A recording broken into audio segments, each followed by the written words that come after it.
So, how much are you worth?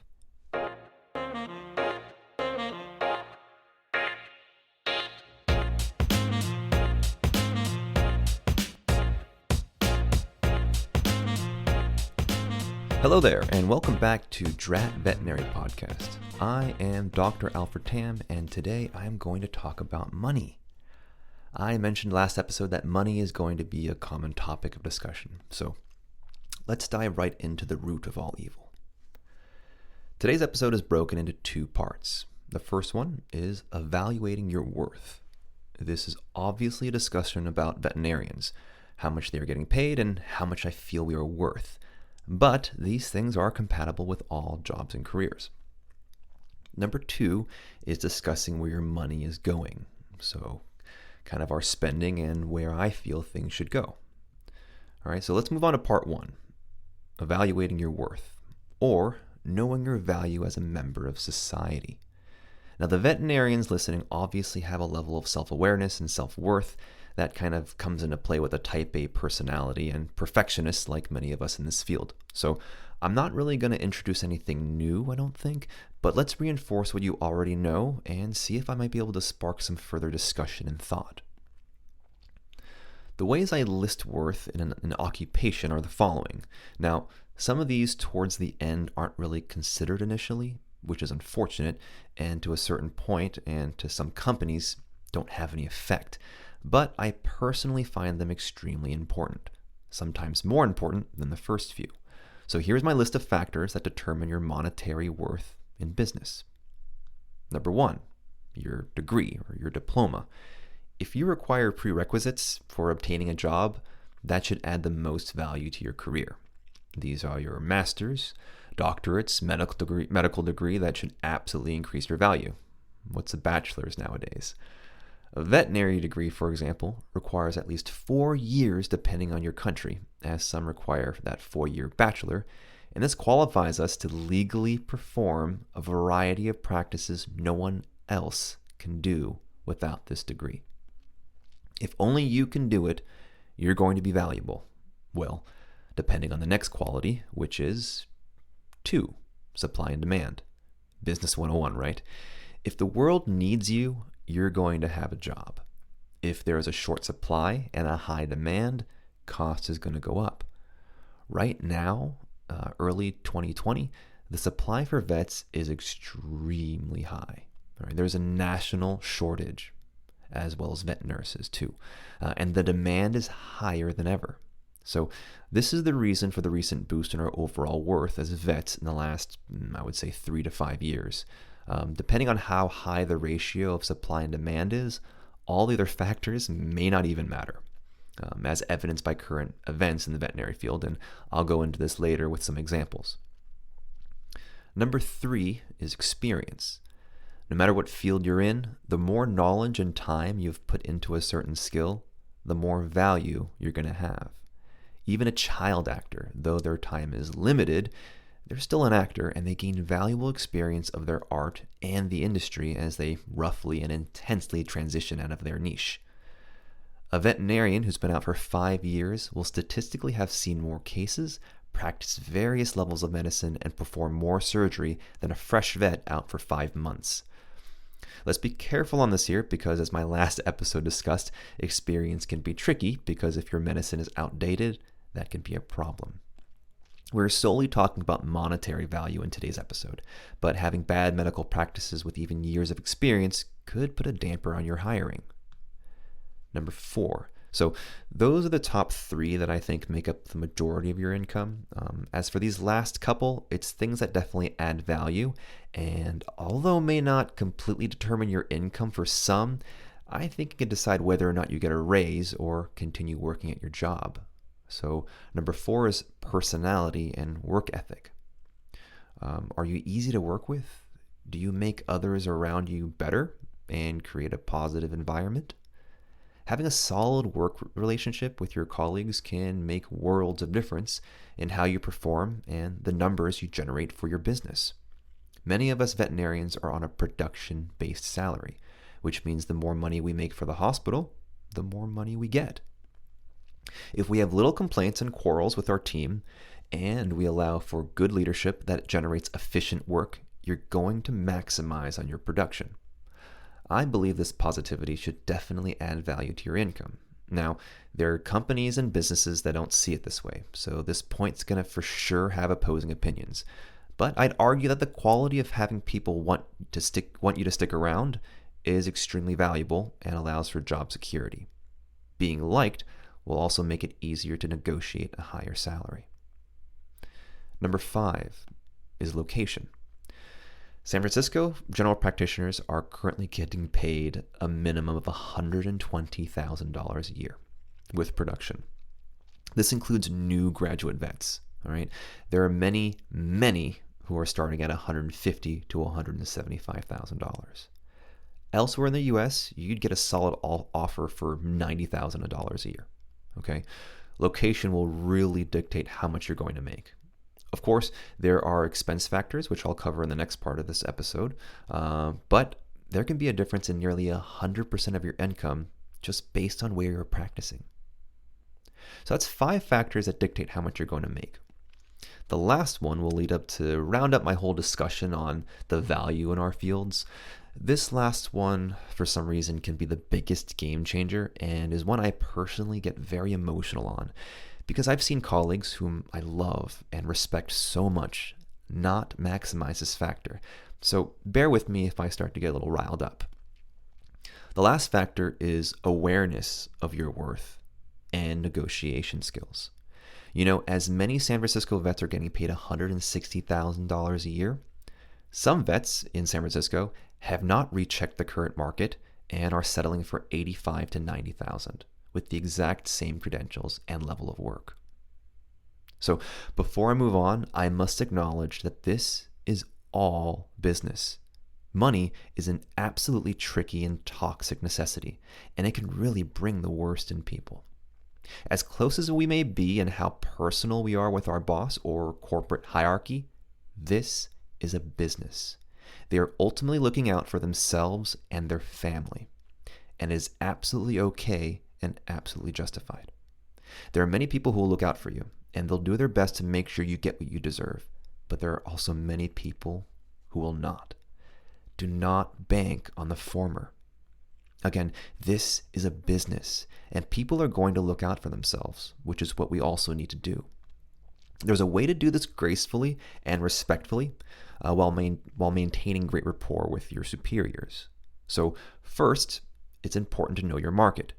The old stigma of not sharing your income with your peers is an old stigma. Okay, I believe it's important to share this and not take anything personally as much as we can.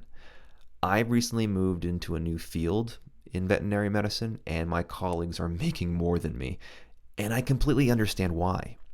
But it gives me an idea of what to shoot for once I reached their level of experience and expertise. No one's crying to HR or heading to headquarters about what's fair and what isn't. And if things are really not fair, then you are not under the right management who cares about you enough.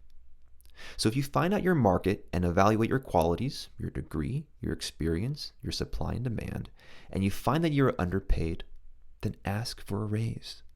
I really find it that simple. If it's awkward, either you're making it awkward or your boss has created an environment where it's awkward, and both are not okay. This is your future, your worth, your life.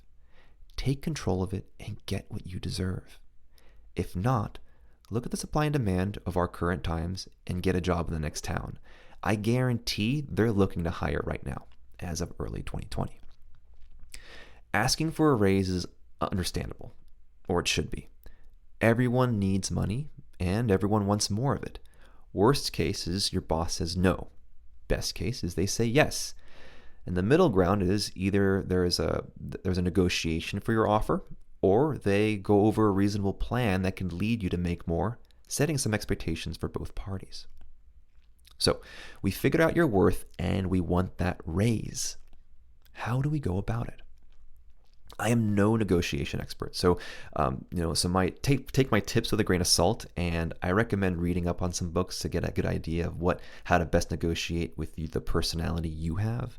One book I would recommend is the book called Never Split the Difference Negotiating as if your life depended on it. It's by Chris Voss. He is an ex-CIA or FBI agent who dealt with hostage situations.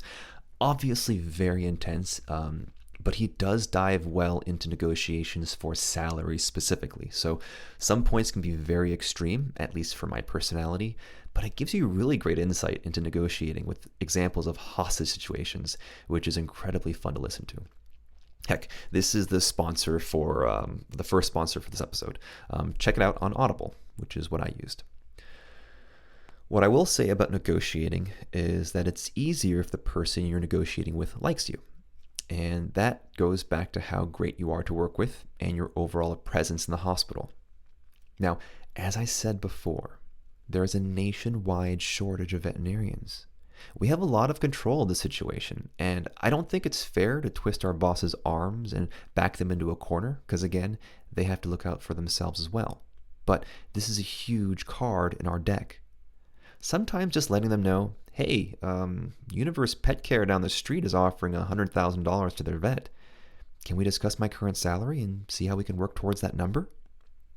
I actually unintentionally did this with my previous job. I had a great relationship with my boss, and we always talked about the business and his plans and ideas. He'd been looking for more vets for a while, and there haven't been any bites.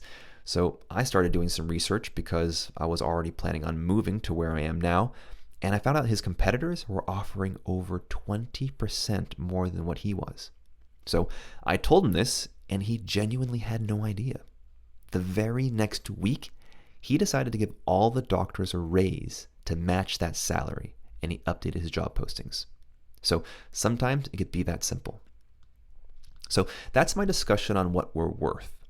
I think with all the things we put ourselves through physically and emotionally, that though money does not buy happiness, we should maximize on our financial returns. So at least money does not have to be as big of a problem as it is for many people. Again, we are licensed professionals who do things no one else is allowed to do. And it's hard work.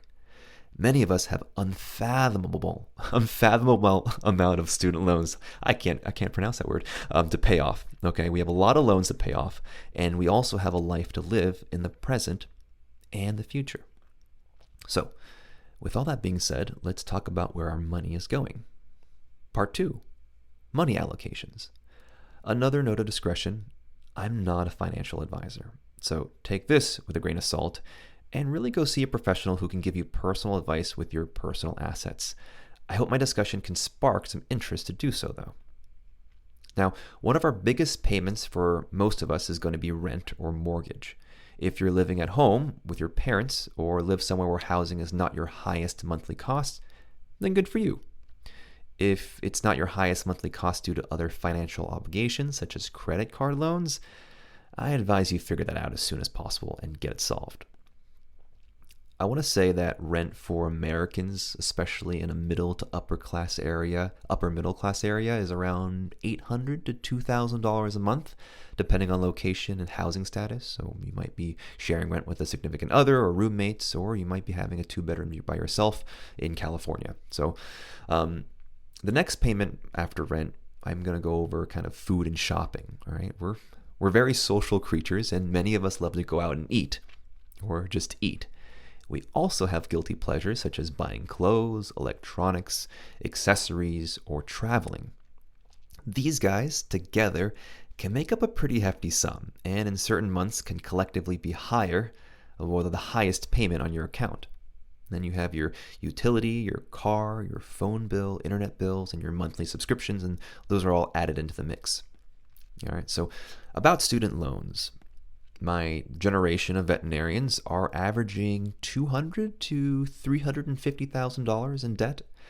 Some are fortunate to have access to free tuition, and congratulations, I'm genuinely happy for and equally envious of you. But how are you paying it off? There are a ton of methods, but many of us are currently doing the loan forgiveness payment, where we pay a minimum amount, usually percentage based on income, every month for about 20 to 25 years. And then the loan is, quote, completely forgiven, end quote. I put this in quotes because though that amount is forgiven, you are required to pay what is taxed on the interest accumulated. Now, if you have $300,000 in loans at 6% annual interest, that will exponentially add up over 20 to 25 years. Whatever is forgiven gets taxed, and you owe that amount up front. Currently, our federal tax amount is going to be at least 22% for most of us, depending on your tax bracket, and will probably change in 20 years. 6% of $300,000 over 20 years is $662,140 in just interest. 22% of that is $145,000 you need to pay up front at the end of your loan forgiveness. What does this mean? It means that right now you're paying off a small amount per month on your loans, which is great, and it allows us to breathe and do stuff we love, but we need to put additional money somewhere to save up for what people call that tax bomb. And if you're a vet, you're likely in a higher tax bracket, and some vets will have an even higher tax rate of 6.5 to 8%. This can easily make that $145,000 amount go up to even $300,000. So do your math and figure it out. Again, see a financial advisor. The few hundred or $1,000s you'll spend over time with one can really be worthwhile. Another good resource to use is the VIN Student Loan Calculator. VIN has a ton of different resources for us to use. It is paid, but not the student loan calculator. So if you go on Google and just type in VIN student loans, it'll pop up, and all you need to do is upload your TXT or file that you can download from your federal student loans. It'll automatically upload onto the VIN student loan calculator, and it'll tell you exactly how much you're going to be paying over 20 to 25 years on the pay, repay, whatever system you want. It really breaks it down very well for you. I highly recommend checking it out. Okay, so we talked about rent and bills and living and fun expenses, student loans, the tax bomb. What else? Retirement. Some of you plan on working until you die, which is fine, I guess. I personally do not want to do that. I am an absolute millennial, and I want to stop working as soon as possible, as much as I love my job and my career. Now, 401, IRA, high-yield savings are some terms that you should know. There are a ton of other ways to invest your additional income, but these are some of the most common and safest ways to do it. If you are keeping money in your bank, you're losing money. I know it's an eye roll to constantly hear the word depreciation, but if your money is just sitting in a checking account, it's going to lose its value over time. I do have to stress again that I'm not a financial advisor, and I am not advising that you do any of the following. I just recommend that you look into it and really understand how it works. I'm going to explain my very elementary concept of it, but it's better to figure it out on your own.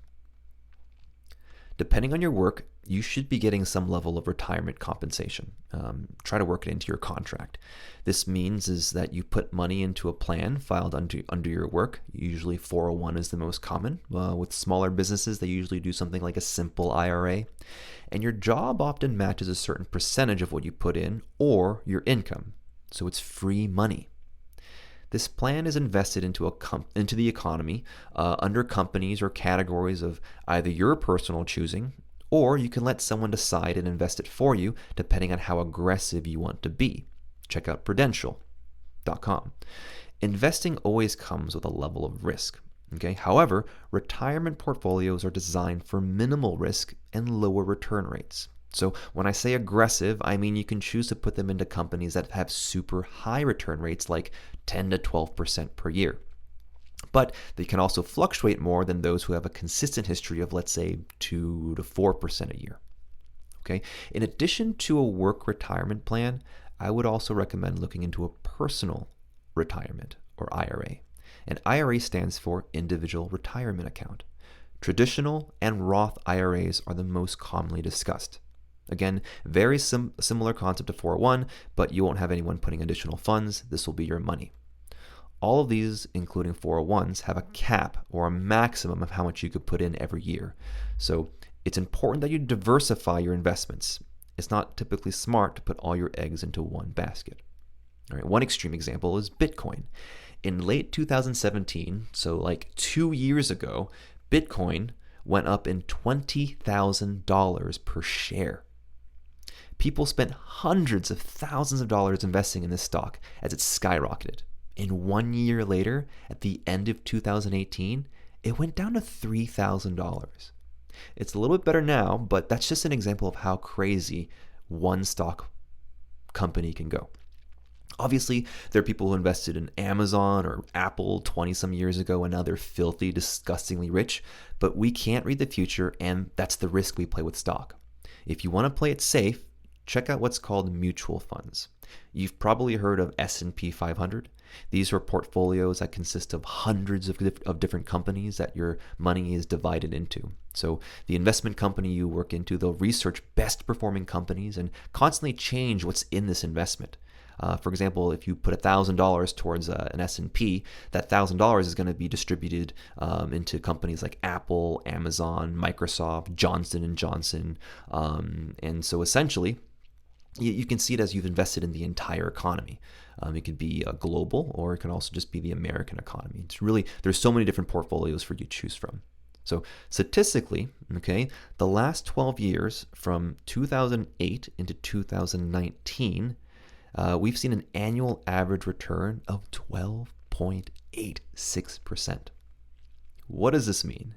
It means that in theory, if you put $10,000 at the end of 2008 into an S&P 500 fund and you just left it there for 12 years, you'd have $42,705.18. Okay, someone please correct me if I'm wrong on this math. So the market has been great. It's been super great. Obviously, there are crashes. There was the famous one in 1920s, and there's also a big one in 2008. And that's why this is never a guarantee. But either way, the market has always bounced back since the stock market exchange has existed. Okay? And you minimize financial loss if you invest in numerous companies and not just one big one. And that term is called diversification. So if you want more info, check out Vanguard. Again, financial advisor, read up on some books. Vanguard is one of the biggest investment companies and are extremely helpful. My second sponsor of this episode. Some books, if you want to get more information on these kinds of things, is one called The Millionaire Next Door, The Surprising Secrets of America's Rich. It's by Thomas J. Stanley and William D. Danko. Okay, spark notes of this is essentially if you minimize your annual spending and you maximize on your savings, you'll be able to live a very comfortable life by the time you retire. One example is, let's say you spend $50,000 a year on living, eating, travel, all your expenses, and you saved $1 million. This allows you to live your life, your current life, for 20 years with the amount that you spent. If your cost of living is $20,000 as opposed to the $50,000, then now you have enough for 50 years, and you can probably retire earlier and don't have to save up for the full million. Now, it's kind of common sense, but they give amazing real-life examples and comparisons, and it really opens your eyes. I really recommend that you check it out.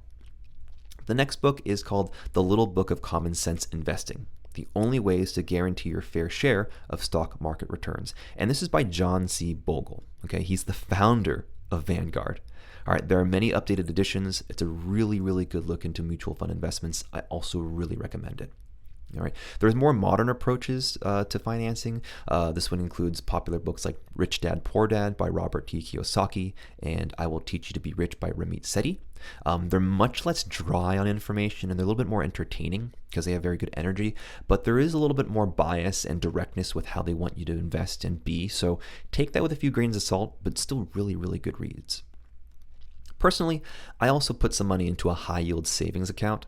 This is not like a savings account that you have with your bank like Chase or Bank of America. It's often a company that works solely online, thus they're able to cut expenses on other stuff like a building and allow for higher interest rates. So someone will correct me on this description, and I highly welcome it. Your bank will give you an annual interest of like 0.03%, whereas a high yield savings account is 1 to 2% or higher depending on the company you work with. That's a lot more money that you get for putting your money elsewhere.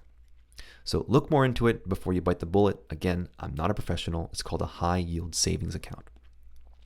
I also like to keep a 6-month rainy day fund. So I calculate my expenses on like my rent, food, and student loans and all that. And I want to save up to about 6 months worth just in case of some kind of emergency or what we call a rainy day. This is kind of saved between my savings and checking account. It's a mental buffer I like to have just in case. All right. And so that's a kind of a little bit of an insight on money allocation and where I find are important places we spend our money. I think it's good to see where our money goes and how much of it we make and use. If you want to try it out, if you want to try out a great tool that helps organize your spending and really kind of tells you where you allocate your money, the one I use is called mint.com. They also have an app for your phone. I guess it's going to be my third sponsor for this episode. They're really, really good on setting budgets, showing you trends and categories of where your money goes. Okay. So this brings us to the end of my second episode. It's a little bit longer than the first, but something I find is extremely important for the survival of our veterinary careers and personal lives. The last tidbit of this episode is one I've stolen from Eliza Schleisinger's podcast. For those of you who don't know who Eliza Schleisinger is, she's probably one of the best comedians at this time. Incredibly in tune with the audience and has some amazing jokes about our millennial mindsets. She's a total activist for gender equality and a fantastic role model for all professionals and, well, non-professionals as well. I'd highly recommend listening to her podcast. It's called Ask Eliza Anything. Her name is spelled with an I, so I-L-I-Z-A. And the bit I stole of hers is called Top of the Cob, which I'm calling omasarcoma. So the top of the cob is the best part of your dessert. It's the crunchy, delicious part that gets all kind of bubbly and crusty when you put it in the oven. So the point of it is you share something that you currently are in love with or that you really like. And then you share the bottom of the cob, which is something that you currently hate or dislike. Often in medicine, tumors that end with oma are benign and usually don't cause much problems. I'm looking at you, glioma. And sarcomas are malignant tumors that can metastasize and just really cause a lot of trouble. So this is why this segment is called the omasarcoma. So my oma of this episode is Florida weather. Oh, I recently moved to Florida from California. I know. I did it for love, okay, and it was a huge step in my career as a veterinarian. That's for another episode. But I see places are freezing over, there's snowstorms all over houses, people are getting sick, and I'm here turning on my AC, wearing shorts, and getting a tan. It's a cool 75 degrees today, and I think I might turn on my ice machine. My sarcoma of the episode is Florida stoplights. Oh my goodness. Okay, so moving from California, we also have stoplights, but I feel like the way they program it is just, efficient or better. No one likes traffic, but when you're spending 20 minutes at a stoplight at 3 o'clock in the morning just because they didn't program the magnets or the lights to allow you to make a left turn, it's extremely frustrating because, I just did an overnight shift and I'm tired and I just want to go home and this light is red and I've gone through 6 songs on the radio. Florida needs to step up their system with their stoplights. It does not condone quality of life. And I think that's why there's so many, angry and aggressive drivers here. It's the stoplights. It's the whole traffic system. It needs to change. Okay, so that does it for my last episode.